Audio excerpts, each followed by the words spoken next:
자, 여기 보시면 오늘의 강의는 그랜드 캐년과 방사선 동위원서 측정법의 오류를 배울 건데요. 보시면은 여기 그래프에 이 그림에 보시면 여기 이 그림에 마우스 커서 보이시죠?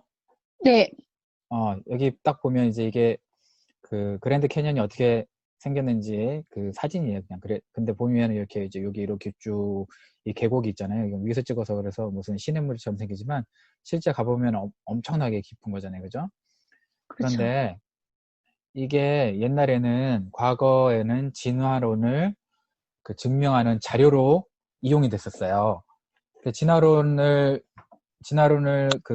증명하는 장구한 세월을 증명하는 자료로 연구됐었는데 이게 사실은 그게 아니고 최근에는 노아의 홍수 이후 대격변을 증명하는 강력한 자료가 되었습니다. 무슨 얘기냐면요. 자, 보세요. 그랜드 캐년 이렇게 딱 보니까 여기 보면은 단층이 이렇게 떡시루처럼 잘 이렇게 이쁘게 돼 있잖아요. 이런데 보죠. 그죠? 그렇죠. 그래서 이렇게 돼 있다는 거예요. 왼쪽처럼. 근데 사실 이게 우리가 이게 오랜 세월 동안에 만들어졌다면 어떻게 이렇게 면도 칼로 자르듯이 이렇게 생겼겠어요. 왜냐면 이게 쌓여도 비가 오고 또 천둥 치고 사람이 걷기도 하고 무거운 거 눌기도 하고 그러면 이렇게 될 게 아니라 원래는 이렇게 쌓여야 된다는 거죠. 그죠? 음, 근데 우리는 네. 한 번도 이게 오랜 시간 장구한 세월 동안에 됐다는 걸 의심 없이 받아들였어요. 그냥 학교에서 가르치는 대로. 왜냐면 음, 뭐 음, 외워야 되니까 당장. 그죠? 그런데 사실은 실제적으로 하면은 이렇게 쌓일 수밖에 없다는 거예요. 장구한 오랜 세월 동안 했다면. 만약 그렇다면. 음, 그래서 이렇게 쌓일 수가 없고 요래야 정상인데 지금 그랜드 캐년은 요렇다는 거예요. 오른쪽처럼 이렇다는 거예요. 그래서 이게 어떻게 쌓였냐? 이거 쌓였다는 건 이제 이렇게 한꺼번에 쌓인 건 나중에 증명할 수 있고요. 일단 그랜드 캐년이 왼쪽 그림처럼 이렇게 이 두 개처럼 이렇게 생길 수 있었던 이유는 원래는 이런 뚝이 있었는데요. 그리고 호수가 이렇게 두 개가 있었어요. 이쪽에 두 개가. 근데 얘가 먼저 터진 거예요. 그래서 물이 여기서 확 휩쓸고 나간 거예요. 한 번. 음, 그런데 조금 있다가 또 얘도 터진 거예요. 그래서 또 얘 물이 확 휩쓸고 나가서 그랜드 캐년이 만들어졌다라고 어, 지금 현대 지지받는 학설은 이런 학설이에요. 음, 이렇게 생겼다라는 거고요. 그거를 증거해 줄 수 있는 게 세인트 헬렌 산에 보니까 이제 우리 여기 워싱턴주에 우리가 사는 데서 가까워요. 그죠? 여기에 한번 시간 되면 언제 한번 가보고 싶은데 세인트 헬렌 산에 가보면 이 세인트 헬렌 산이 1980년대에 한 5.18 때 폭발을 한번 했거든요. 우리나라 5.18이랑 비슷하죠. 그죠? 그날 그 해잖아요. 광주 그거죠. 그죠? 근데 여기 보면은 그랜드 캐년의 단층들이 노아의 홍수로 단기간에 쌓을 수 있음을 증명하는 사건이 되는 거예요. 얘네가 터진 다음에 어떤 일이 있었느냐? 1000m가량 낮아지면서 여기 있는 흙더미들이 다른 데로 가서 쌓였는데 보니까 5월 18일 날에는 요만큼 쌓였고요. 그 음, 다음에 6월 12일 날 또 요만큼 쌓였고 3월 19일 날 요만큼 쌓였어요. 그러니까 우리가 봤을 땐 이 퇴적층이 그냥 얼핏 봐도 2년 동안 쌓인 거잖아요. 그죠? 근데 사실은 실제로는 2년 동안 우리가 봤을 땐 2년에 걸쳐 쌓인 것 같지만 사실은 3일도 걸리지 않았어요. 채. 왜냐하면 하루 음, 쌓이고 한참 있다가 또 하루 쌓이고 한참 있다가 쌓이고 그랬으니까. 그러니까 진화론에서는 뭐라 그러냐면 이 퇴적층이 쌓일 때 30cm 쌓이는데 평균 5,000년 정도 걸린다고 해석을 해요. 그러니까 우리는 그냥 믿었죠. 이 사람들이 얘기하니까. 근데 보세요. 평균 30cm 쌓이는데 5,000년 정도 걸려요. 그러면 30cm 쌓이는 데에 5,000년 걸리는 그 시간 동안에 여기서 화석이 이런 데서 발견되잖아요. 이런 데서. 그러면은 걔가 30cm 안에 물고기가 하나 갇히려면 얘는 5,000년 동안 안 썩어야 돼. 무슨 얘기인지 알겠죠? 그러니까 이제 말이 네네. 안 되는 거예요. 그런 식으로 따지자면. 우리는 그런 의심을 한번 해보지 않고 그냥 가르쳐준 대로 선생님 우린 착하니까 우린 착한 어린이. 그래서 그냥 배웠던 거예요. 자, 그래서 원래 이제 우주의 나이도 지금은 대략 150억 년이라고 이렇게 추정을 해요. 빅뱅 이론에 의해서. 지구의 나이는 얼마라고 지금 과학자들이 얘기하냐면 보통 46억 년. 옛날에는 45억 년이었어요. 근데 1억 년이 늘었어. 왠지 모르겠지만. 그런데 이제 그 나이를 어떻게 측정했느냐. 사실 이제 우리가 나이테에서 그 착안을 한 거예요. 어떻게 측정할지를 착안한 거예요. 지구의 나이를. 여기 우리 나이테는 보면은 쭉 해가지고 나이테 개수 세가지고 이 나이가 몇 살이다 알 수 있잖아요. 그런데 이것도 사계절이 뚜렷한 곳이나 할 수 있지, 사계절이 뚜렷한 곳이 아닌 곳은 나이테가 지멋대로 생기는 거 알죠? 1년에도 2개, 3개 생기는 거 알죠? 저 그리고 대한민국 몰랐어요. 같은 경우도 1년에도 2, 3개 생겨요. 음, 그러니까 나이테 개수만큼 나이를 먹은 건 아니고 그거보다 더 적게 먹은 거예요. 왜냐면 2, 3개 생길 수 있으니까. 무슨 얘기인지 알겠죠? 네. 그래서 자 보면은 이제 오른쪽 거는 뭐냐면 요 이제 나이테를 기준으로 해서, 이건 좀 설명하기 어려운데 이해시키기 어려우니까 그냥 이 나이테를 기준으로 해서 이렇게 생긴 나무는 없겠죠. 뭐냐면 요렇게 생긴 나무에 다른 비슷한 연배의 나무들을 다 잘라가지고 나이테의 간격이 레시오가 있을 거 아니에요. 네네. 그 레시오들을 붙여본 거예요. 음, 레시오들을 붙여서, 그러니까 예를 들어서 어떻게 설명을 해야 되나? 자, 아이고 넘어가 버렸네. 자, 넘어갈게요 그냥. 저 네. 설명하기엔 시간이 오래 걸려. 자, 그래서 그러면 지구의 나이는 어떻게 정했느냐? 원소를 가지고 정했는데, 사실 이제 옛날에 과학자들은 여기 주기표에 있는 모든 원소들을 다 합성할 수 있다고 믿었어요. 근데 현대 과학에서는 철까지는 합성할 수 있어요, 인위적으로. 나머지는 합성에서 의해서 만들어지지 않고 원래 있었던 원소라고 믿어져요. 이 나머지 원소들이. 음, 그 얘기는 뭐냐면 옛날에는 하이드로전 하나로부터 진화할 수 있다고 생각했지만, 이렇게 화학적으로 지금은 하이드로전에서 인위적으로 그 철까지는 진화시킬 수 있는데 코발트부터는 진화가 안 된다는 거예요. 무슨 얘기인지 알겠죠? 네. 그래서 이 밑에 거는 그러면 진화에 의해서 생긴 게 아닌데 그러면 이건 창조자가 있는 거 아니냐 이렇게 생각하는 거고요, 사실은. 자, 그런데 어쨌든 음, 주기율표 얘기 나온 거는 방사성 동위원소라는 것으로, 여기는 우라늄이라는 것으로 이제 지구의 나이와 우주의 나이를 우리가 알아보는 건데요. 오늘 조금 어려워요. 재미없을 수 있어요. 그걸 배울게요. 자, 보면 이제 수소하고 탄소하고 여기 그 우라늄, 이 세 개 가지고 방사성 동위원소를 좀 배우는데요. 자, 수소는 그냥 그 대기 중에 수소 그 양 가지고 대기의 나이를 측정할 때 하는 거고요. 탄소 같은 경우는 여기에 보니까 이제 목탄 같은 거 있잖아요. 나무 같은 네. 거. 그래서 이런 그 주로 유기물의 그 나이를 잴 때 하는 거예요. 그다음에 우라늄은 이제 돌 같은 거, 오래된 것들.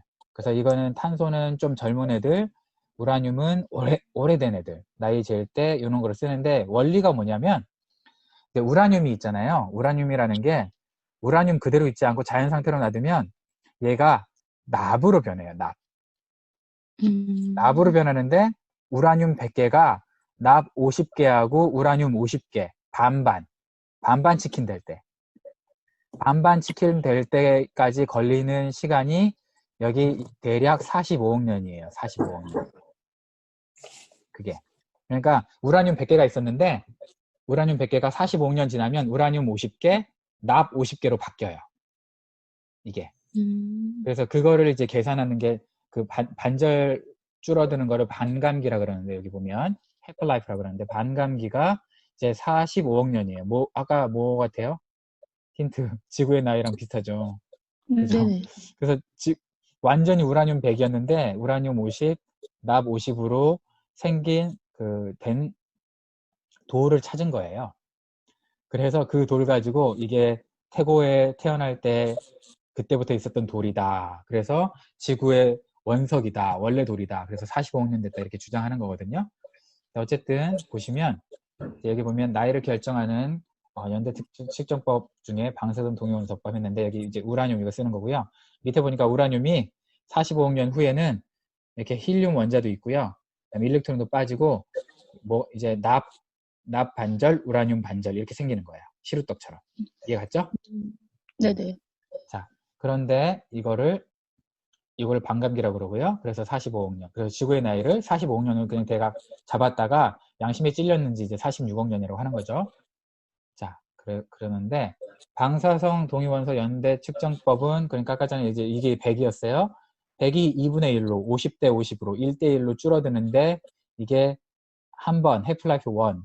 그러면 그 다음에는 2분의 1에서 또 줄어드니까 4분의 1이 되겠죠. 그죠? 그래서 해플라이프, 두 번째 해플라이프, 그 다음에 8분의 1, 그 다음에 16분의 1, 이런 식으로 주는 거예요. 이해 갔죠? 네네. 그래서 이게 이제 시간 보면은 이게 한 번 갔을 때 반감기 두 번, 세 번, 네 번 이런 식으로 간다는 거예요. 그래서 이게 이제 요걸 가지고 보면 원래 그러면 예를 들어서 원래 처음 거를 알면 처음 거 예를 들어서 100이었어요. 근데 지금 25 남았어요. 그러면은 지금 두 번의 해플라이프를 거친 거죠. 그래서 아까 네. 전에 이게 우라늄 같으면 45억 년이라 그랬으니까 이게 45억 년. 한 번 더 가면 몇이에요? 얼마냐면 90억 년 되는 거죠. 이해 갔어요? 네, 그런 식으로 이제 계산해서 과거를 추적해 들어가서 나이를 계산한 거였거든요. 그게 이제 방사선 동영상 연대 측정법이고 사실 이거 발견한 사람은 굉장히 천재예요. 그런데 문제는 이게 완전하지 않다는 거예요. 자, 보면 이제 이것도 다시 설명해 주면 우라늄 100개가 이렇게 돼서 50대 50으로 되면 그게 반감기인데 2분의 1 되는 거죠. 납과 우라늄이 반반 치킨되는 부분. 여기가 이제 그 반감기라는 거예요. 그런데 반감기 구하는 공식 뭐 이런 게 있고요. 몰라도 돼요. 자, 근데 우리가 이론적으로는 모원서가 반줄고 또 그거에 반줄고 해서 이걸 계산해가지고 얼마나 걸렸는지 알 수 있잖아요. 그래서 암석의 나이를 이론적으로 계산할 수 있는 이거를 이제 발견해냈는데 자연 상태에서는 탄소가 원래 12예요. 근데 14가 되는 게 있어요. 이건 방사선을 맞은 거예요, 태양에. 탄소 12가 네. 방사선을 맞아서 14가 됐는데 불안정하니까 얘가 원래 14인 애로 돌아가려고 그래요. 걔가 누구냐면 질소예요. 그래서 탄소 14가 질소로 돌아가는 이것도 그 반감기가 있고요. 보통 우리 이제 우라늄 납이 있고요. 근데 우라늄 납과 우라늄 207, 206 이거는 아이소톱이 너무 많으니까 좀 요즘에 그리고 위험하잖아요. 우라늄은 우리가 우라늄 반감기 알라 그러면 이제 눈으로 쳐다보기다가 방사능 피폭되잖아. 그래서 가장 이제 많이 쓰는 게 칼륨 아르곤이에요. 칼륨 아르곤 이 방법이나 아니면 탄소 이 방법을 쓰거든요. 오늘 이 두 가지를 설명해 드릴게요. 자, 그래서 이거의 문제점 뭐냐면 그걸로 우리가 이론적으로는 알 수 있는데 우리가 처음의 양이 정말 100이었을까라는 거죠. 이거 우리가 모르는 거잖아요. 그죠? 그러니까 우리가 모래시계로 시간을 잴 수 있는데 그건 밑에 있는 거 위로 다 빼서 처음 양이 얼마인지 알 때잖아요. 그죠? 근데 처음 양이 얼마인지 모르는데 밑으로 떨어지는 게 얼마인지 모르는데 우리가 이 두 가지의 처음 양도 모르는데 일단 처음이 100% 있었다고 우리가 가정하고 하는 거라서 이게 문제가 되는 거고요. 두 번째는 그러면 얘가 일정하게 아주 고운 가루처럼 일정하게 모래시계처럼 일정하게 내려오느냐. 아까 전에 반감기가 이런 곡선을 따랐잖아요. 정말 그 곡선인가 나중에 알아보니까 그 곡선이 또 아니더라는 거예요. 반감기 곡선이. 희한하죠. 그 다음에 세 번째 또 보니까 그러면 얘는 이렇게 막아놨어요. 근데 자연 상태에서 돌이나 이런 것들은 공기 중이나 다른 돌한테 노출돼 있잖아요. 네네. 그러니까 오염이 안 되냐 우리가 알 수가 없는 거죠. 그러니까 지금 이거 같은 경우는 유리로 막아놨으니까 손실이나 획득이 있을 수 없죠. 꽉 막아놨으니까. 밑에도 손실이나 획득이 있을 수 없죠. 그런데 우리 자연 상태에는 온 그 자연에 이게 완전히 오픈되어 있는데 손실이나 획득이 가능하잖아요, 사실. 그죠? 오염될 수도 네네. 있고. 우리가 그거는 또 계산을 못하고 있다는 거예요. 그리고 네. 마지막으로는, 그걸 이제 문제점들을 다 합쳐보면, 이게 손실 획득을 알 수도 없고, 둘 다. 일정하게 감소하는지도 알 수 없고, 처음의 양도 알 수 없어요. 그리고 무엇보다도 떨어지는 속도가 이 모래시계처럼 정확하게 잘 떨어지면 좋은데, 아니더라는 거예요, 얘네들을. 근데 어쨌든 그걸 다시 한번 이렇게 한 그림 하나로 해보면, 반감기에 대해서도 우리가 이게 45억 년인지 모르겠는 거예요. 처음에는 45억 년이 맞아요. 근데 이게 세 번째 반감기, 네 번째 반감기 될 때는 더 빨라진대요.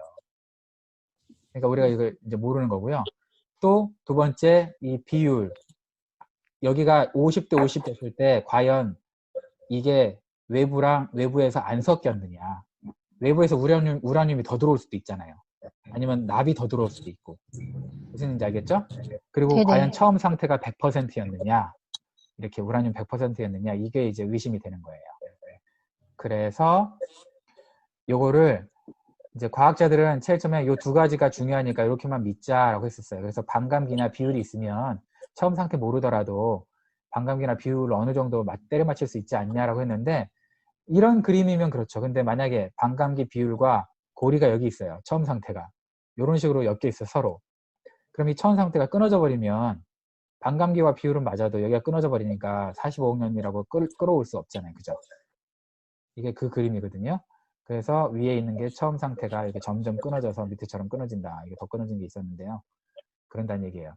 그러면 우라늄 붕괴 과정으로 반감기가 그 처음 상태를 전혀 알 수가 없느냐?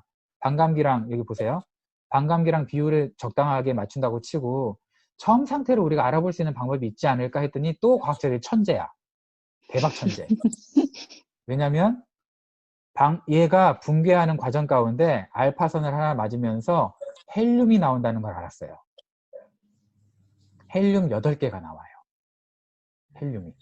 그러니까 이 우라늄이 반감기 되면서 헬륨 8개가 나오는데 그러면 아하 뭐 나머지는 우리가 몰라도 돼요. 이 헬륨이라는 게 여기 헬륨이 이렇게 있다가 얘가 이제 시간이 되면 공기 중으로 이렇게 뜨겠죠. 그죠? 그죠? 그러니까 이건 이제 암석이에요.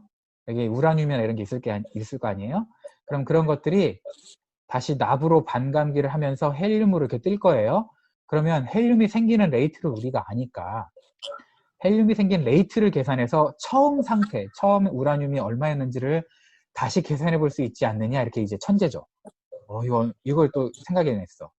그래서 이제 이렇게 알아본 거예요. 그런데 문제는 그걸 계산해 봤더니 지금 지구 대기권에 있는 헬륨의 양으로는 이게 10,000년을 넘기 어렵다는 거예요. 그러니까 45억 년은커녕 이게 10,000년도 넘기기 어렵다고 계산이 됐어요. 우라늄의 개수가. 우라늄의 반감기 그 계산해 본 결과. 그래서 보면은 우리가 생각할 때 이게 100이어가지고 45억 년 돼서 이렇게 된 다음에 그러면 예를 들어서 200만 개의 우라늄이 100만 개, 100만 개의 납으로 바뀌면 8개, 그래서 800만 개의 힐륨이 있어야 되거든요. 근데 지금 공기 중에 보니까 800만 개가 있는 게 아니고 그게 100만 분의 1인 8개밖에 없는 거예요. 예를 들면. 그러면 보세요. 8개밖에 없으면 지금 얘가 45억 년 됐을 때 800만이 돼야 되는데 지금 8개밖에 없으면 지금 얘가 하나 됐다는 거예요. 하나. 꼴랑 여기서 하나가 지금 눈에 보이지 않는 정도의 작은 하나가 이렇게 와서 하나만 납으로 변해서 하나 납으로 변할 때 8개라고 그랬잖아요. 기억나죠? 그래서 하나만 납으로 변했다는 거야. 100만, 200만 개 이렇게 변한 게 아니라. 그러면 지금 우리가 봤을 때 이거 8개를 착안해 보면 요게 200개가 100개 100개로 돼서 이렇게 간 거냐 아니면은 얘가 애초부터 처음 상태가 얘였느냐 라는 거죠. 그래서 얘가 얘로 이렇게 왔다는 거예요. 그러니까 지금 공기 중에 헬륨 양이 그 정도밖에 안 된다는 거예요. 그걸 계산해서 이렇게 처음 상태까지 계산해서 요거다. 처음 상태가 요거였다라는 거를 이제 과학자들이 또 알아낸 거죠. 대박이죠. 그래서 대기 중에 있어야 할 헬륨의 양이 만약에 지금 45억 년이었으면 엄청 많았고요. 우리가 대화할 때 지금 안녕하세요. 전 누구예요? 이렇게 얘기해야 되는 거예요. 헬륨이 많아서. 근데 이제 그게 안 되잖아요. 그래서 이제 이건 넘어갈게요. 처음 상태를 따져보니까 그랬고요. 또 이제 실제 나이로 한번 측정해보는 다른 게 있어요. 헬륨 가지고 측정하는 게 좀 많이 있어요. 헬륨을 한번 알아본 사람이 재밌어가지고 헬륨 가지고 다른 거의 나이를 측정해봤는데 이건 지르콘이라는 건데요. 이 안에 이제 헬륨이 생기면 이건 좀 다른 개념이에요. 여기에 만약에 헬륨이 생기면 이 헬륨은 공기니까요. 밖으로 나가려 그래요. 그러면 이 지르콘이 헬륨을 잡고 있는 그 시간이 있겠죠. 그죠? 그래서 이게 만약에 45억 년 막 이렇게 된다 그러면 헬륨이 밖으로 나가서 아예 없어져야 돼요. 그런데 지금도 이 헬륨이 헬륨이 아무리 많이 계산해봐야 15억 년이 안 된다는 거예요. 지르콘 안에 헬륨을 아무리 많이 계산해봐야. 그러니까 지구의 나이는 46억 년은 뻥이고 아무리 많이 계산해봐야 15억 년이라는 거. 이것도 그냥 아예 없을 때 생겼다는 가정하에서. 그래서 15억 년을 넘을 수 없다라고 나와 있고요. 이렇게. 그리고 과거에는 또 우라늄 붕괴 속도가 더 빨랐을 것이다 라고 얘기하고 있어요. 자, 그러면 우리가 이제 그걸 알아내서 그거 가지고 이제 요 위에 지층을 6,500만 년으로 우라늄 그 방사성 동위원소법으로 자기네가 대략 6,500만 년으로 측정을 했어요. 이 암석을요. 위에 이 암석을요. 그러면 6,500만 년 전에 암석이 위에 있으면 그 밑에 여기 화석이 깔려 있다면 이 공룡 화석은 6,500만 년보다는 더 돼야, 나이를 더 먹어야 되죠. 그죠? 그래서 밑에 깔리는 거잖아요. 그죠? 그러니까 이게 6,500만 년이면 뭐 7천만 년 돼야 7천 뭐 그렇죠. 7천만 년 돼야 뭐 먼저 여기서 깔린 다음에 6,500만 년짜리 젊은 놈이 위에 올라오는 거 아니에요. 그런데 얘를 방사성 동위 원소로 했더니 6,500만 년인데 얘를 탄소 동위 원소로 알아봤더니 이게 안 나왔네. 제가 빼먹었나 봐요. 이게 10,000년이 안 되는 거예요. 희한하게. 10,000년이 안 돼. 얘는 6천 뭐 500만 년인데 만년 6천만 년인데 그죠? 그러니까 웃긴 거죠. 누가 파가지고 밑에다가 그 예를 들어 도시락 뚜껑 열고 그 밥을 이렇게 뒤집은 다음에 밑에다가 계란 후라이 밑에 넣고 이렇게 덮은 것도 아니고 계란 후라이가 아래에 와 있는 거예요. 이런 식으로. 자, 그 다음에 또 현무암이라는 게 있는데 그거를 칼륨 아르곤 방사성 연제 측정을 해봤더니 여기 있는 현무암을 그게 4,500만 년이었어요. 그런데 그 밑에 있는 목탄을 조사해보면 4,500만 년보다 더 일찍 묻혀야 되잖아요. 그죠? 4,600만 년 돼야 되겠죠. 예를 들자면. 근데 얘를 탄소 동위원소법으로 알아봤더니 이거는 4,500만 년. 얘는 4,500년이 됐어요. 이건 10,000년, 이건 500년. 그러니까 이건 젊은 놈이야. 젊은 놈이 그러면 누가 21m나 뚫고 들어가서 나무를 밑에다 여기다 넣고 닫았다는 얘기밖에 안 되는데 이건 불가능하잖아요. 그죠? 그래서 이게 방사성 동위원소의 문제점들을 이렇게 알아낸 건데요. 아까 전에 본 것처럼 여기 캘륨하고 아르곤 동위원소법을 왜 쓰냐면 이게 12.5억 년이에요. 반감기가. 그러니까 나머지 보세요. 얘가 우라늄 이런 애들은 뭐 45억 년 이러니까 좀 그렇잖아요. 그래서 오래된 걸 구하려고 하다 보니까 12.5억 년 얘가 그래도 그나마 좀 낫다. 자기네들이 가정에 맞으니까 이 동위원소법을 쓰거든요. 그런데 사실은 얘보다 가장 정확한 게 얘겠죠. 5730년짜리 탄소 동위원소법. 탄소 동위원소법의 또 단점은 뭐냐면 일단 아르곤부터 알려드리겠다. 그래서 그것도 똑같아요. 캘륨이 이렇게 있는데요. 캘륨이 아르곤 하나 만들어내는데 12.5억 년이 생겨요. 이런 식으로. 그래서 캘륨 40이 아르곤 40으로 반반 치킨 되는데 반감기가 12.5억 년이라는 얘기예요. 알겠죠? 반반 치킨이. 그러면 얘가 맞다면 캘륨 아르곤 연제 측정이 맞다면 우리가 원래 알고 있는 거를 가지고 이 연대 측정 방법으로 원래 나이를 알고 있는 어떤 물질을 가지고 이 연대 측정 방법으로 한번 해본 거예요. 그래서 200년이 안 된 용암 200년이 안 된 용암을 연대 측정을 해봤더니 칼륨 아르곤 연대 측정을 해봤더니 그럼 200년은 나와야 될 거 아니에요. 그죠? 200년이 안 됐습니다. 생긴 지. 근데 이게 어떻게 나오냐면 1200에서 2100만 년으로 나와요. 왜 그럴까요? 왜 이렇게 나올까요? 왜 이렇게 나오냐면 아까 전에 우리가 누누이 얘기했던 거 있죠. 비율이나 반감기의 문제는 그래도 괜찮지만 처음 상태가 문제인 거예요. 처음에 생길 때부터 용암위에서 생길 때부터 아르곤이 있었던 거예요. 아르곤이 아니 없었던 게 아니라 그죠? 그러니까 뭐 그게 이렇게밖에 나올 수가 없죠. 원래는 200년짜리인데 그러니까 그게 문제라는 거예요. 그 다음에 팀벌라이트 암석층을 알고 있어서 그 암석층을 두 광물을 각각 보내봤대요. 다른 실험실에. 그랬더니 한 실험실에서는 6,800만 년이라고 했고요. 다른 실험실에서는 1억 4,200만 년. 뭐 억 들어가니까 뭐 그놈이 그런 것 같지만 우리가 이걸 돈으로 생각해 보세요. 1억 4,200만 원하고요. 6,800원은 돈 키가 커요. 그죠? 그렇죠. 그렇고 그 다음에 하와이에 카우플로 화산이라는 게 있는데 그 화산이 1,800년 된 거예요. 1,800년. 그러니까 터졌는지 역사적으로 우리가 알잖아요. 언제 전에. 그러니까 대략 2,000년 전에 터진 화산인데 그 화산이 우리가 언제 터진지 아니까 역사 기록을 통해서 그거를 조사해 봤더니 그러면 1,800년 나와야 될 거 아니야. 근데 이거는 10억에서 24억 년 나온 거예요. 칼륨 아르곤 연대 특종으로. 그러니까 맨 처음 상태를 사실 우리가 알 수 없다는 거예요. 처음 상태가 문제가 되기 때문에 정확하게 우리가 계산할 수 없다는 거고요. 네. 자, 그래서 다른 것도 다 해봤어요. 그 암석들을. 그래서 현무암, 이게 실제 나이예요. 왼쪽 게. 그거를 랩에 부탁해서 알아봤더니 이렇게 나온 거예요. 200년짜리가 160만 년으로 나온 거예요. 200년짜리가. 실제 2100년짜리가 뭐 2500만 년, 다 여기는 많이 무조건 붙어요. 그죠? 왜 만은 붙였을까요? 이 사람들. 진화론을 우기려면 일단 만은 붙이고 봐야 되거든요. 그래서 만을 이렇게 딱 붙이는 거예요. 그래서 이게 왼쪽이 실제 나이, 오른쪽이 측정 나이. 너무 오차가 심하죠. 그래서 이게 방법 자체는 획기적이고 좋은데 처음 상태를 알 수 없기 때문에 처음 상태를 무작정 가정할 수는 없지 않냐. 처음 상태를 모르는 상태에서는 방법은 좋지만 실제 나이를 측정할 수는 없다라는 이제 결론이 내려진 거죠, 사실. 그래서 세인트 헬렌 화산도 지난번에 아까 전에 얘기했지만 1980년에 터졌다 그랬잖아요. 거기서 1980년에 터진 것들을 1986년 4년 후에 이 방법으로 다 측정했더니 전함이라는 암석은 35만 년, 사장석은 34만 년, 아니지 4년 전에 터졌는데 뭔 소리야, 그죠? 각섬석은 90만 년, 휘석은 170만 년, 농축된 휘석은 280만 년. 이게 말이 되겠냐 이 말이죠. 4년으로 나와야 될 거 아니에요, 4년으로. 그러니까 이게 얘네들이 사기친 게 아니라 이건 왜 이렇게 나올 수밖에 없다고요? 처음 상태가, 그죠? 그러니까 실험실 하는 사람들이 어떻게 사기치거나 실수한 건 아니에요.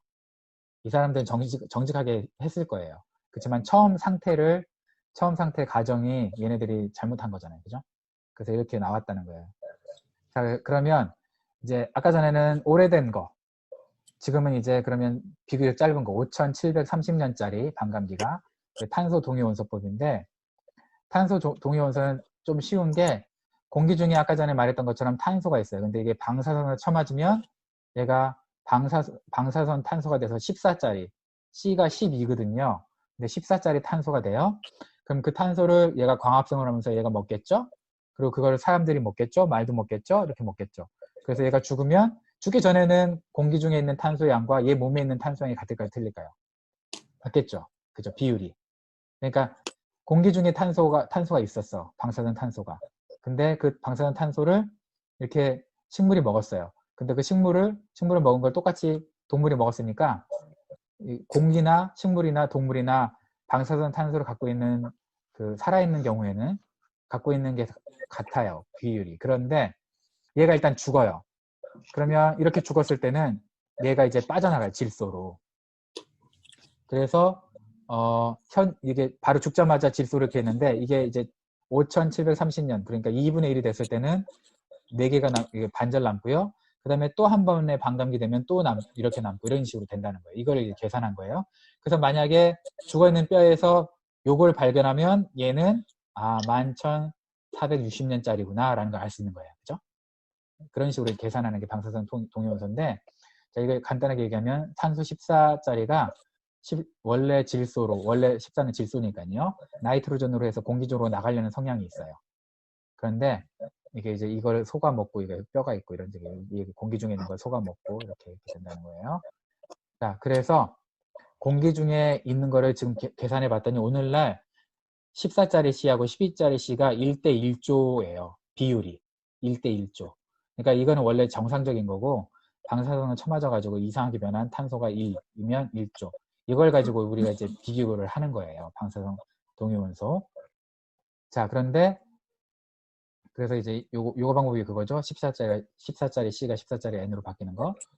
근데 그거를 반감기로 보면 이게 남은 이제 C14 양 가지고 2분의 1 남았다. 그러면 5730년. 또 4분의 1로 줄었다. 그럼 11,000 이런 식으로 이제 해서 이렇게 하는 건데 문제는 이게 한 번 할 때마다 지금 4번만 해도 거의 요만큼 줄잖아요. 16분의 1로 줄잖아요. 그죠? 16분의 1로 줄어요. 그러면 이게 더 한 10번 정도 가면 10번 정도 가면 완전히 눈에 실험실에서 구분하지 못할 정도로 없어져 버리거든요. 그래서 얘는 정확하지만 단점이 하나 있는 게 뭐냐면 이렇게 정확하게 알 수 있지만 단점은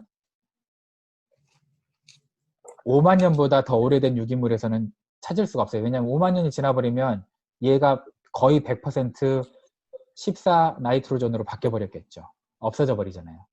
그래서 네네. 5만 년 지나면 이게 아예 없어. 5만 년 지난 것들은. 근데 이게 단점이기도 하지만 장점이에요. 왜냐하면 뭘 찾았을 때 C14가 나오면 걔는 5만 년이 안 됐다는 얘기잖아. 그죠? 그죠? 그래서 화석에서 이 방사선 동위원소 탄소법을 측정을 해서 C14가 안 나오면, 공룡 화석이 안 나오면 공룡은 5만 년이 안 넘은 거야. 그죠? 그렇게 알 수 있는 또 이거의 단점이지만 이거의 장점이에요. 또. 그래서 여기 5만 년보다 더 오래된 유기물에서는 측정 가능한 C14가 다 날아갔으니까 없다라는 거고요. 그래서 이렇게 만약에 100만 년 후에 만약에 어떤 100만 년 된 공룡 화석이 있다 그러면 거기서 탄소 14는 제로여야 되겠죠. 그죠? 이해가죠? 네네. 그래서 다이아몬드를 한번 계산해 봤어요. 이 사람들은 다이아몬드들이 10억에서 30억 년 됐다 우기니까. 근데 다이아몬드에서 탄소 14가 나와버린 거야. 그러면 5만 년이 안 됐네. 그죠? 안 나와야 되는데. 이게 나와버렸어요. 물론 이제 왜 다이아몬드로 했냐면 다이아몬드는 공기 중에 나와 있거나 땅 속에 묻혀 있어도 오염될까요? 안 될까요? 다이아몬드가 탄소 중에 가장 강력한 구조거든요. 그래서 이제 아까 전에 제가 얘기했던 거 기억나요? 그냥 용암 같은 거나 아니면 현무암 같은 거, 암석 같은 거에 우라늄이 밖에서 들어올 수도 있고 뭐 납이 밖에서 또 들어갈 수 있어서 그 컨테미네이션 될 수 있지 않냐, 그 오염될 수 있지 않냐라고 얘기했잖아요. 그런 네. 것들은 오염될 수 있어요. 실제로. 그죠? 그런데 그래서 이제 다이아몬드 가지고 계산해 본 거예요. 다이아몬드는 오염될 음, 수가 없거든. 뭘로 오염시킬 거야? 김치국물로 막 2만 년 김치국물에 담아놓는다고 김치국물에 물들지 않잖아요. 다이아몬드는. 그죠? 그래서 다이아몬드는 퓨어하고 오염시킬 수 없는 가장 강력한 물질이기 때문에 이걸로 이제 해본 거예요. 그러니까 탄소 14, 공기 중에 있는 탄소 14라든가 뭐 주변에 있는 탄소 14가 이 안으로 들어갈 수는 없잖아요. 그죠? 그래서 했는데 이 안에서 나와. 탄소 14가. 그 얘기는 5만 년이 안 됐다는 얘기야. 안 됐다. 네. 자, 화석 해봤어요. 심심해서. 화석에서도 탄소 14가 나와. 음, 그러니까 얘도 5만 년이 안 됐다는 얘기죠. 재밌는 거. 이렇게 지층도 한번 해봤어요. 그러면 너희가 뭐 몇백만 년에 돼서 쌓였다는 지층, 여기 한번 다 해보자. 했는데 재밌는 게 뭔지 알아요? 여기랑 여기랑 여기랑 여기랑 동일한 탄소 14가 나오면 안 되잖아요. 동일한 양의. 동일한 양의 탄소 14가 나온다는 건 이게 차츰 쌓였다는 얘기일까요? 한꺼번에 쌓였다는 얘기일까요? 한꺼번에. 그렇죠. 그래서 동일한 탄소 14가 나와서 얘가 한꺼번에 쌓였다는 거를 증명한 거예요. 그러니까 탄소 14의 음, 단점이 오히려 이제는 장점이 된 거죠. 자, 그래서 탄소가 함유된 오래됐다는 화석들을 분석할 때 14탄소 14가 없어야 하는데 이 14탄소가 발견된다. 그래서 선캄브리아기 대리암과 흑연에서도 고생대 석회암과 나무, 심지어 중생대 공룡뼈까지 모두 나오고 있다고 2008년에 이 사람이 얘기했어요. 음, 자, 그리고 실제적으로 진화론이 이제 2억 5천만 년 됐다고 주장하는, 이건 이제 석탄이거든요. 목탄 같은 거예요. 2억 5천만 년 됐다고 주장하는 것을 탄소 14로 볼 때 5천 년밖에 안 됐다는 걸 알아냈어요. 반감기 된 거밖에 안 모르는 거고요. 그리고 여기도 1억 8천만, 900만 됐다는 요 지층, 이것도 나무 목탄 같은 거거든요. 요거를 탄소 14 양으로 볼 때 5천 년밖에 안 됐대요. 계산해 보면. 한 번에 반감기 지난 거죠. 그래서 원래 진화론자들은 이거 처음 상태를 모르니까 이렇게 본 거예요. 이렇게 쭉 이렇게. 근데 지금 보니까 사실 이렇게 된 거라고 우리가 알아낸 거예요. 네. 이제 이게 처음 상태를 여기로 본 거예요. 처음 상태 여기가 아니라 여기 있다는 거죠. 자, 그래서 이거는 나중에 이건 잠깐만 설명해주면, 옛날에는, 지금은 우리가 이 모든 게 다 들어오는데 옛날에는 가시광선만 들어갔거든요. 그러니까 탄소 14가 생길 때에도 옛날에는 탄소 14가 그렇게 많이 안 생겼을 수도 있다는 거예요. 왜냐하면 탄소 14가 생기는 게 뭐 때문에 생긴다 그랬어요? 아까 전에 방사능이나 태양에서 나오는 그런 것 때문에 생긴다 그랬잖아요. 그죠? 걔를 맞아가지고 그거를 맞아서. 그런데 옛날에는 오존도 튼튼했고 또 물층이 있어서 걸러낼 거는 다 걸러냈거든요. 그래서 지금이랑 또 다른 비율이었을 것이다 라고 생각하는 거예요. 뭐 이건 그렇다 치고요. 자, 그래서 그랜드 캐년의 연대를 측정해 봤더니 이제 우라늄으로 하면은 당연히 뭐 45억 년이 나오겠죠. 그죠? 근데 탄소 14로 이제 그랜드 캐년을 측정을 못하죠. 왜냐면 그랜드 캐년은 왜 탄소 14로 측정을 못하냐면 일단 너무 낮을 뿐만 아니라 물론 할 수도 있지만 여기 3번 보세요. 퇴적층에는 부적합해요. 그랜드 캐년은 그 화산이 폭발해서 생성된 암석이 아니죠. 이거는 화산이 어딘가에 폭발해가지고 생성됐던 것들이 쓸려와가지고 쌓인 거잖아요. 그죠? 그러니까 쓸려와서 쌓였기 때문에 퇴적층은 생겼다고 말을 안 하거든요. 쌓였다고 얘기를 하지. 그래서 퇴적층에는 부적합하고요.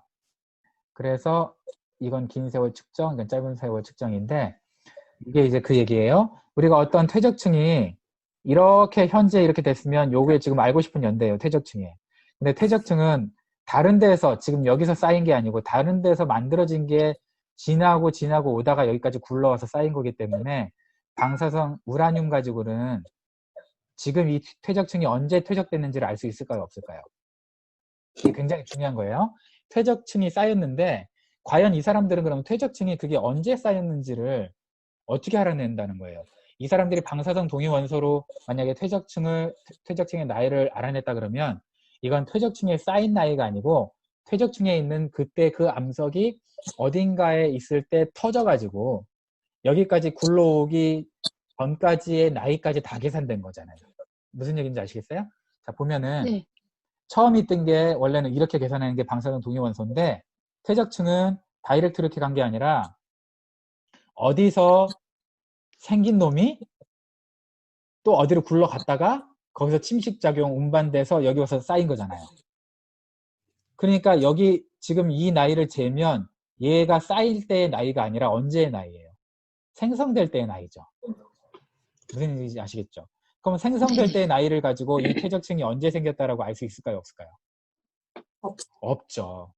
그래서 우리가 그 그랜드 캐년의 그 퇴적층이나 우리가 이제 과학자들이 얘기한 이 퇴적은 몇만 년, 몇백만 년 됐습니다. 몇천만 년 됐습니다. 이렇게 얘기가 도대체 뭘로 계산했는지를 알 수가 없는 거죠. 왜냐하면 걔가 언제 쌓였는지는 봐야 아는 거거든요. 그죠?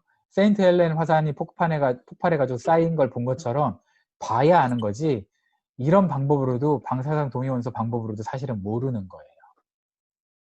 퇴적층이기 때문에. 그런데 어쨌든 다행히 퇴적층에 갇힌 화석화된 얘네들은 탄소 동위 원소를 우리가 알 수 있는 거고요. 뭐 그렇다는 거예요. 자, 그래서 이게 오늘의 결론이었어요. 이건 좀 어려우니까 나중에. 자, 그래서 이건 뭐냐면 사람들이 얘네들을 정밀 조사해서 이거의 나이를 안 게 아니에요. 대강 때려 맞춰 놨어요. 그리고 때려 맞춘 다음에 화석들을 발견한 게 만약에 여기 100만 년이라 그랬잖아요. 그럼 여기서 발견하잖아요. 그럼 아 이거는 100만 년에 쌓였던 직층에서 100만 년 전에서 쌓였던 직층에서 발견됐으니까 이 화석의 나이는 100만 년입니다. 이렇게 얘기해요. 근데 웃긴 거는 지질학자가 그렇게 지질학자의 도움을 받아서 화석학자가 이제 그렇게 이거 100만 년입니다라고 이제 정리를 해놔요. 근데 어느 순간에 또 지질학자가 잘 몰라서 지질학자가 이 지질의 연대를 알고 싶어요. 그래서 화석학자한테 물어봐요. 그 화석학자는 예, 이게 100만 년 됐는데 이 100만 년이 이 지층에서 발견되거든요. 그러니까 이 지층은 100만 년 됐어요. 라고 얘기하는 거예요. 그러면 이제 서로 모르면서 서로를 믿고 이렇게까지 온 거예요, 사태가. 서로 믿다 보니까 사태가 이렇게 된 거예요. 그걸 뭐라 그러냐면 이제 순환 논리라고 하는 건데요. 그래서 지금 연대 측정이 뭐 정말 45억 년인지 그건 알 수가 없지만 사실 알 수가 없지만 그 방법은 사실 연대 측정 방법은 우리가 과학에서 배우는 거 우리가 모르는 거 사실 이걸 배우는 게 아니라 반감기만 배워서 연도만 나타내는 걸 배우잖아요. 그죠? 이런 걸 배우는 게 아니라 반감기 공식만 배우는데 사실 모른다는 거예요. 그래서 이렇게 하고요. 그럼 나이 측정 방법이 그거밖에 없냐? 있어요. 헨리 해성이라는 해성들이 있는데 얘네들이 이렇게 태양을 돌거든요. 꼭지점 이렇게 타원 중심으로. 근데 이쪽으로 갔을 때는 이렇게 뭉쳐있다가 이렇게 하면 꼬리가 길어져요. 꼬리가 길어지는 거는 이제 녹아서 그런 거죠. 그죠? 근데 얘네 녹아면서 떨어져 나가는 것들이 있잖아요. 그 떨어져 나가는 것들을 계산을 해봤대요. 해성의 질량을 감소율을 가지고 뭐 알아봤더니 이걸 거꾸로 돌리면 그럼 옛날에 이 해성이 얼마나 컸는지 알 수 있을 거 아니에요. 그죠? 줄어드는 걸 보니까 그리고 거꾸로 도는 거예요. 딱 해가지고 얘가 얼마나 컸을까라는 거를 계산해 봤더니 태양의 옆을 지날 때 태양에 의해서 질량이 감소되는 걸 계산했을 때 1만 5천 년을 헨리의 성이 넘을 수가 없다라는 거예요. 헨리의 성이. 그러면 왜 이게 중요하냐면 옛날에 빅뱅 하는 사람들은 지난주에도 잠깐 기억나겠지만 원을 그 90력, 원심력까지 이렇게 돈다고 그건 태초부터 있었다고 얘기했잖아요. 그럼 이 헨리성도 생긴 거예요? 태초부터 이렇게 생긴 거예요? 아니면은 중간에 뭐가 있어가지고 이렇게 생기다가 없어진 거예요? 중간에 1만 5천 년 있다가 생기다가 없어졌다고 볼 수도 있겠죠. 그죠? 진화론자들이 말이 맞다면 막 1억 5천만 년 뭐 이렇게 150만 년, 150억 년 이렇게 된다면 우주의 나이가. 근데 그걸로 계산해도 일단 1만 5천 년밖에 안 넘는다는 걸 계산했기 때문에 그러면 이게 새로 언젠가 1만 5천 년 지나면 또 생겨서 또 돌아야 된다는 거야. 그럼 그 생기는 건 어디서 생기냐 이거죠. 그죠? 그러면 그 생기는 거는 자동으로 생길 수 없으니까 하나님 아니냐 이거죠. 그냥 창조론자들은요. 니네 주장이 맞다 하더라도. 그리고 니네 주장이 150억 년이 아니라면 지구는 1만 5천 년, 우주는 1만 5천 년을 넘지 않았다. 태초에 딱 생겼을 때 한번 세팅되고 물리적인 법칙에 의해서 지금 그 법칙을 유지하면서 이게 계속 돌고 있는 거 아니겠냐. 우주는 1만 5천 년밖에 안 됐을 가능성이 높다라고 이제 믿는 거죠. 둘 중에 하나인 거예요. 그래서 이제 이런 방법이 있고요. 또 하나 있어요. 지구 자기장 측정 방법이 있는데 지구 자기장을 측정을 해봤더니 얘는 재밌어요. 자기장이 왜 중요한 건지 알죠? 자기장이 없으면 이 자기 폭풍이 눈에 안 보이는데요. 여러분 지구에만 자기장이 있는 거 아세요? 다른 데도 있긴 있겠지만 지금까지 발견한 건 지구에만 자기장이 있어요. 그게는 뭐냐면 수금지와 목도 천여 명 있는데 그 지구에만 이렇게 지구를 보호하기 위한 자기장이 있다는 거는 여기에 생명체가 살도록 자기장이 그냥 생긴 게 아니라 누가 만들었다는 얘기잖아요. 그죠? 그런 얘기인데 어쨌든 이 자기장이 태양으로부터 오는 모든 안 좋은 것들을 막아줘요. 이렇게. 그래서 이 자기장이 없으면 우리는 뭐 한 5초 이내에 다 타 죽어요. 자기장이 있기 때문에 우리가 사는 거거든요. 그런데 이 자기장의 세기를 우리가 이제 또 계산을 해볼 수 있다는 거예요. 다행히 자기장을 발견한 이후부터 자기장의 세기를 과학자들이 조사를 해놨대요. 그 이제 1835년부터 그래 해놨나 봐요. 근데 지금까지 쭉 보니까 자기장이 이렇게 줄더래. 그럼 자기장이 이렇게 내려서 줄면 위로 올라갈수록 는다는 레이트를 계산해서 그 직선 방정식이나 이런 방정식으로 계산할 수 있겠죠. 그죠? 근데 자기장이 어느 순간이 되잖아요. 자기장이 어느 순간에서 너무 커지잖아요. 지구의 자기장이. 지구의 자기장이 너무 커지면 지구가 어떤 것처럼 되냐면 태양처럼 돼요. 그 얘기는 뭐냐면 지구의 자기장이 너무 세면 지구의 그 무게가 너무 커지고요. 지구의 그 자기장이 세다는 것은 압축률이 높다는 거라서 지구가 지금 이렇게 크면 큰 지구가 작아진다는 거예요. 작아지면 블랙홀처럼 작아진다는 거예요. 그러면서 둘 중에 하나죠. 블랙홀처럼 작아지거나 아니면 태양처럼 불타거나 둘 중에 하나거든요. 근데 지구가 그렇게 될 확률까지 계산해 보니까 그렇게 안 돼서 지금 우리가 살 수 있는 거잖아요. 그걸 계산해 보니까 지금 10,000년이 안 됐다는 거예요. 지구가. 그러니까 옛날에 이 사람들도 지구가 불바다라고 불덩이라고는 동의를 해요. 그 사람들도. 뭐 창조론자도 그렇게 동의하는지 모르겠지만 창조론자는 모르는 건 모른다 그러거든요. 근데 지구가 제일 처음에 뭐 불덩이였는지 모르지만 어쨌든 하나님이 창조할 그 시점에는 불덩이는 아니었다라고 이제 믿는 거죠. 근데 그때에 이 사람들은 45억 년 전에 불덩이라고 얘기하는데 45억 년이 아니라 10,000년 전에만 가도 불덩어리라는 거예요. 지구는. 이 자기장으로만 계산해도. 그러니까 10,000년 전에도 불덩어리인데 어떻게 100만 년 막 이렇게 있을 수 있냐 이거죠. 무슨 얘기인지 아시겠죠? 그래서 이렇게 해서 이제 과학자들이 이렇게 얘기했어요. 어떤 유명한 고생물학자도 발견된 층 자체에서 그 화석의 나이를 계산해가지고 발표한 게 아니에요. 그냥 대략 때려 맞힌 거. 아까 전에 순환 논리처럼. 그리고 그가 알고 있는 고고학자 중에 탄소 연대를 인정하는 사람은 아무도 없다. 아까 전에 우리가 탄소 연대가 그나마 괜찮다 그랬잖아요. 그죠? 근데 그 연대를 인정하는 사람은 아무도 없다. 왜냐하면 탄소 연대를 인정하면 5만 년은 못 넘는다 그랬잖아요. 근데 자기는 5만 년 못 넘는 지구 주장하면 연구자금 받을까요? 못 받을까요? 못 받죠. 그죠? 그러면 이 사람들이 지금 뭐 한다고 생각해요? 이건 과학적이지 않아. 니네 지금 성경 믿냐? 응? 니네 종교야. 라고 얘기하면서 진화론이 아니면 과학적이라고 생각하지 않는 그런 분위기이기 때문에 연구 자금을 안 줘요. 그래서 탄소 연대 측정법을 인정하지 않고요. 문제는 탄소 연대 측정법을 인정하지 않으니까 화석을 자꾸 야 화석 나오면 탄소 연대 측정법 해가지고 진짜 많이 알 수 있는데 왜 그러냐. 일단 적어도 이건 알 수 있지 않냐. 5만 년 됐는지 안 됐는지 알 수 있지 않냐. 이렇게 주장하는 거예요. 실제 나이는 몰라도 5만 년이 넘었는지 안 넘었는지 알 수 있으니까 그거 좀 제발 하자 그래도 사람들이 탄소 연대로 그것들을 자기의 고고학적인 자료들을 연대 측정을 안 해요. 안 해요. 왜냐하면 5만 년 어쨌든 연구자가 못 받아. 자, 그래서 전국 고고학회 학술대회에서 고고학자들은 탄소 측정법은 결코 신뢰하지 않고 있다는 말에 청중들 사이에 웃음은 있었지만 어느 누구도 나를 반박하려 하지 않았다. 이렇게 얘기했대요. 이 사람이. 그래서 지난 10여 년간 연대 측정 기법들과 실험들의 결과들이 서로 불일치함이 명백해졌다라고 얘기했습니다. 그래서 이런 책들이 연대 측정법 방법들을 알려주는 책이에요. 이게 다 이제 완전히 틀렸다는 건 아닌데 가장 심각한 오류들이 있다는 걸 이제 얘기해주고 있고요. 아까 전에 얘기했던 것처럼. 그래서 이렇게 딱 했습니다. 오늘은 여기까지